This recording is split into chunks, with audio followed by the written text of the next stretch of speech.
તો આજે તમારા બધાની બોર્ડની એક્ઝામ શરૂ થાય છે એમ ને? તો બધાને મારા તરફથી all the very very best, good luck. બધા ખૂબ જ સરસ રીતે અને ખંતથી શાંત મગજે એક ચિત્તે વ્યવસ્થિત રીતે પ્રશ્ન વાંચી અને એક્ઝામ આપો.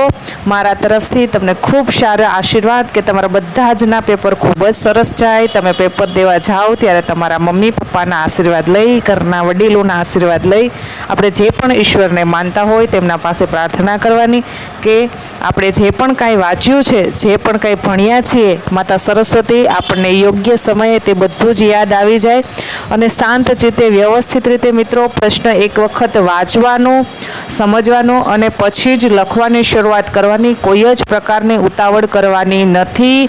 અને એક વસ્તુ હું આપને ખાસ કહીશ કે મનમાં જે પણ કાંઈ ડર હોય, ગભરાહટ હોય એ બધું જ જ્યાં ક્લાસરૂમના બહાર મૂકીને અંદર જજો.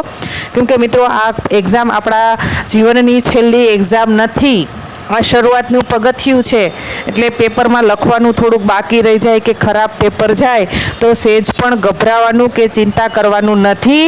અને આપણે આખું વર્ષ ભણીએ છીએ તો પછી છેલ્લે શું કામ ના લખી શકીએ? બધાના પેપર ખૂબ જ સરસ જશે. શાંત ચિત્તે બધું વ્યવસ્થિત રીતે પ્રશ્ન વાંચી અને લખીને આવજો મિત્રો. અને નીચે મને કમેન્ટ બોક્સમાં જણાવજો કે કેવું તમારું પેપર ગયું છે. તો વન્સ અગેન મારા વહાલા મિત્રો, નાના ભાઈ બહેનોને બધાને બોર્ડની એક્ઝામ માટે all the very very best. તમારું બધાનું પેપર ખૂબ સરસ જાય, ખૂબ જ સારા માર્ક્સથી તમે બધા પાસ થાઓ એવી મારા તરફથી શુભેચ્છા.